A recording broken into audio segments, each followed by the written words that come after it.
দেখেন গাছ ভর্তি পেঁপি, কিন্তু এই পেঁপি গুলো দেখেন সব হয়ে যাচ্ছে কিটকিট, আর একটা কিন্তু বড় হচ্ছে না। যার কারণে কি কারণে জানেন, এটা গাছে মাকড় লেগে তাই এই কাজটা হয়েছে। আর এই গাছে যত এখন ওষুধ দিই কিন্তু ঠিক হবে না। যার কারণে এই গাছ গুড়া থেকে উপরে না ফেলে কি করবেন জানেন, এই যে 3 ফুট উচ্চতায় রেখে এই যে যতক্ষণ হলুদ থাকে ততক্ষণ কেটে সমান করে কিন্তু এবার কি করবেন জানেন, এই যে দেখেন ম্যানকোজেব পাউডার, এই ম্যানকোজেব পাউডার প্রতি লিটারে 2 গ্রাম হারে এই যে পানি, এই ছত্রাকনাশক পানি এটা এভাবে ছিটাই দেবেন। দিয়ে এই যে আপনারা বলেন না পেঁপে গাছ কেটে দিলে পচে যায়, আর কিন্তু পচবে না, কারণ ওই যে ছত্রাকনাশক দিয়েছি।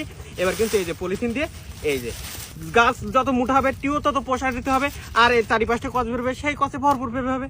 দেখেন গাছ ভর্তি পেঁপি, কিন্তু এই পেঁপি গুলো দেখেন সব হয়ে যাচ্ছে কিটকিট, আর একটা কিন্তু বড় হচ্ছে না। যার কারণে কি কারণে জানেন, এটা গাছে মাকড় লেগে তাই এই কাজটা হয়েছে। আর এই গাছে যত এখন ওষুধ দিই কিন্তু ঠিক হবে না। যার কারণে এই গাছ গুড়া থেকে উপরে না ফেলে কি করবেন জানেন, এই যে 3 ফুট উচ্চতায় রেখে এই যে যতক্ষণ হলুদ থাকে ততক্ষণ কেটে সমান করে কিন্তু এবার কি করবেন জানেন, এই যে দেখেন ম্যানকোজেব পাউডার, এই ম্যানকোজেব পাউডার প্রতি লিটারে 2 গ্রাম হারে এই যে পানি, এই ছত্রাকনাশক পানি এটা এভাবে ছিটাই দেবেন। দিয়ে এই যে আপনারা বলেন না পেঁপে গাছ কেটে দিলে পচে যায়, আর কিন্তু পচবে না, কারণ ওই যে ছত্রাকনাশক দিয়েছি।